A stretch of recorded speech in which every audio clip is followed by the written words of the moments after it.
오늘 읽을 말씀은 잠언 21장 1절에서 3절입니다. 왕의 마음이 여호와의 손에 있음이 마치 본물과 같아서 그가 임의로 인도하시느니라. 사람의 행위가 자기 보기에는 모두 정직하여도 여호와는 마음을 감찰하시느니라. 공의와 정의를 행하는 것은 제사 드리는 것보다 여호와께서 기쁘게 여기시느니라. 아멘. 옛날에는 나라를 대체로 왕들이 다스렸습니다.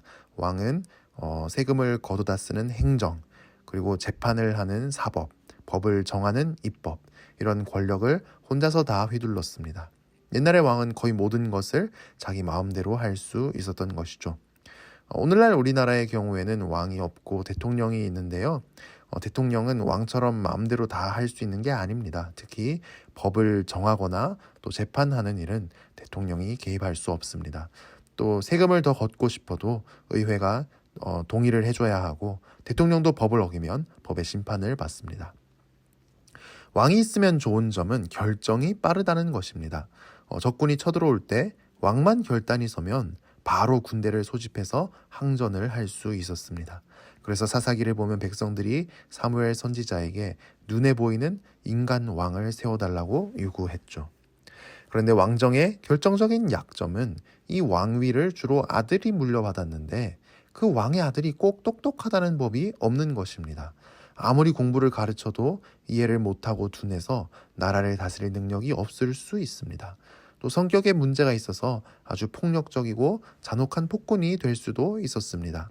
백성의 고열을 빨아다 호화로운 생활을 하면서 나랏일은 돌보지 않아서 나라가 망하게도 했습니다. 이런 약점을 떠올려 보면 우리가 자유로운 민주주의 사회에 살고 있다는 것은 인간이 죄로 타락한 이상 민주주의도 완벽한 것은 못 되지만 그래도 큰 복이죠. 그러니까 옛날 왕정 사회에서는 누가 왕이 되느냐, 왕이 나라를 잘 다스리느냐 못 다스리냐에 따라서 나라와 백성의 흥망이 결정적으로 달라졌습니다. 왕에게 권력이 집중되어 있기 때문입니다. 왕이 마음을 잘 먹고 나라를 잘 다스려야 할 텐데요. 그런데 왕도 모든 걸 자기 마음대로 하는 권력을 휘두르는 것 같아 보여도 사실은 그렇지 않다고 말씀합니다. 1절에 나오네요. 왕의 마음이 여호와의 손에 있음이 마치 본물과 같아서 그가 임의로 인도하시느니라. 왕이 모든 걸 다 자기 마음대로 하는 줄 알았는데 알고 보니까 왕의 마음이 여호와의 손에 있어서 하나님께서 그 마음을 조종하신다고 말씀합니다. 그렇지 않습니까? 통치자가 자기 마음대로 다 하면 세상 나라들이 다 난리가 나지 않겠습니까? 왕이 마음대로 나쁜 결정을 내리려고 해도 하나님께서는 충직한 신하들의 고언이나 상황을 통해서 그러지 못하도록 막으십니다. 여기 1절의 비유가 아주 절묘한데요. 마치 본물과 같아서 그가 임의로 인도하시느니라 라고 되어 있습니다.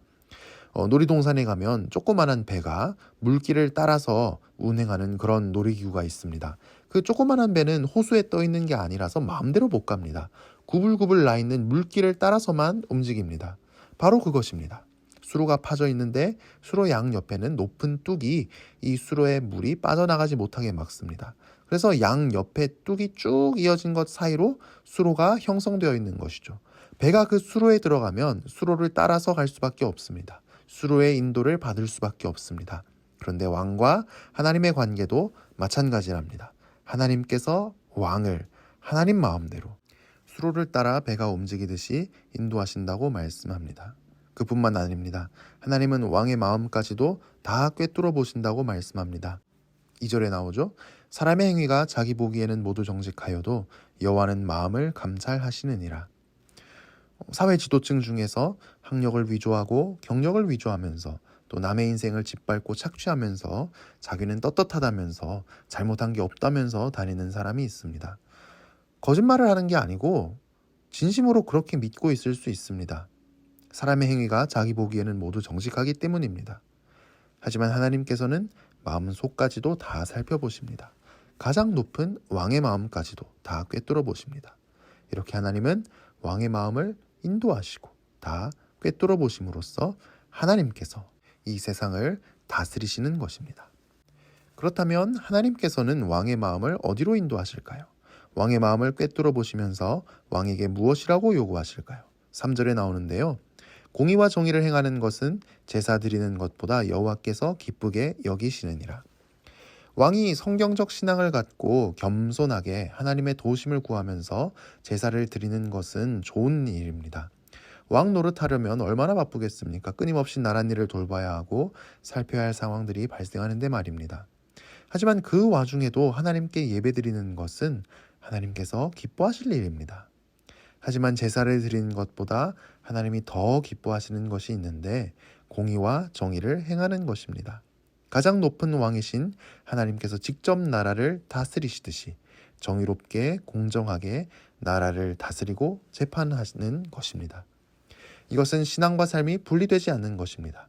아무리 예배를 빠짐없이 드린다고 해놓고 교회 생활을 열심히 한다고 해놓고 막상 삶이 엉망이면 그게 다 무슨 소용입니까? 세상 속에서의 한 사명을 충실히 감당하는 것은 하나님께서 교회당 안에만 계시는 분이 아니라 온 우주를 다스리시는 가장 높으신 왕이라는 걸 고백하는 행동입니다. 우선 우리는 우리나라를 다스리는 위정자들이 하나님의 은혜로 공의와 정의를 행할 수 있도록 기도로 구해야겠습니다. 그런데 그뿐만 아닙니다. 하나님께서는 위정자들을 통해서만 이 세상을 다스리시는 것이 아니라 우리를 통해서도 세상을 다스리십니다. 우리도 하나님께서 우리에게 권위와 책임을 주신 영역들이 있습니다. 가정과 학교와 교회와 직장에서 말입니다. 하나님께서 직접 우리의 가정과 교회와 학교와 직장을 다스리시는 것처럼 우리도 다스려야겠습니다. 공의와 정의가 실현되면 억울함이 없습니다. 진정한 평강이 임합니다. 어긋난 것들이 바른 위치에 놓이게 됩니다. 하나님께서는 우리의 마음을 다 보고 계십니다. 우리의 마음을 인도하십니다. 그래서 우리가 하나님의 뜻에 따라 살도록 우리를 인도하십니다. 그런데 우리가 억지로 상황에 몰려서 하나님의 뜻에 순종하는 것이 아니라 자발적으로 하나님의 뜻에 순종할 수 있다면 얼마나 좋겠습니까? 오늘 아침 하나님께서 우리에게 맡겨주신 일들, 영역들 잘 다스릴 수 있도록 지혜와 능력을 구할 때 우리가 주님의 도구가 되어서 하나님의 평강이 이 땅에 임하게 하는 우리가 될 수 있기를 축복합니다. 함께 기도하겠습니다. 하나님 아버지, 이 나라의 위정자들을 위해서 기도합니다. 하나님께서 그들의 마음을 감찰하시고 인도하시는 줄 믿습니다. 그들이 공의와 정의를 행하게 하여 주옵소서. 이 나라에 억울한 일을 당하고 부조리 속에 있는 많은 사람들이 있습니다. 이 나라의 위정자들이 하나님의 사역자들이 되어서 그들을 구원하게 하옵시며 이 땅에 조금이라도 하나님의 평강이 더 임하게 하는 일에 쓰임받을 수 있게 도와주시옵소서.